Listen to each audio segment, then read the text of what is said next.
विविध शहरातल्या टॉप 9 बातम्या पाहूया।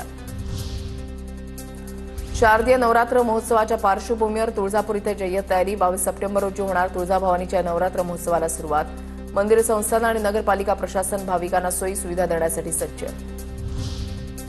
नाशिकमध्ये डेंग्यू रुग्णसंख्या 400 पार। सप्टेंबरच्या 17 दिवसांमध्ये 464 नवे रुग्ण, मलेरिया 21 तर चिकनगुनियाचे 49 रुग्ण आढळले। महापालिकेचा ठेकेदाराला 1,10,000चा दंड।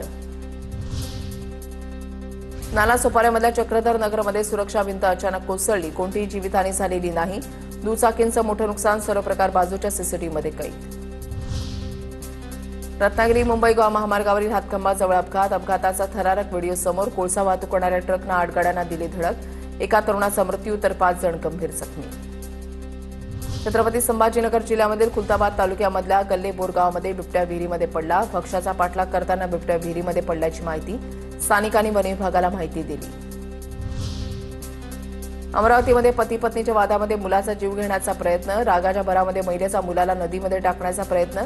आईने मुलाला पुलाच्या कठड्यावर 20 मिनिटं उभं केलं। नागरिक आणि पोलिसांच्या सतर्कतेमुळे मुलाचा जीव वाचला। नाशिक शहरामध्ये उद्या दिवसभर पाणीपुरवठा बंद राहणार, तर रविवारी कमी दाबानं पाणीपुरवठा होणार। जलशुद्धीकरण आणि जलवाहिनीच्या दुरुस्तीसाठी पाणी जपून वापरण्याचं प्रशासनाचं आवाहन। जळगावमधील राष्ट्रीय तायक्वांडो स्पर्धेमध्ये महाराष्ट्राच्या खेळाडूंचा बोलबाला। 10 सुवर्ण पदकांसह 4 रौप्य आणि 9 कांस्य पदक पटकावले। पुणे शहरालगत असलेल्या लळिंग किल्ल्यावर स्वच्छता आणि वृक्षारोपण मोहीम।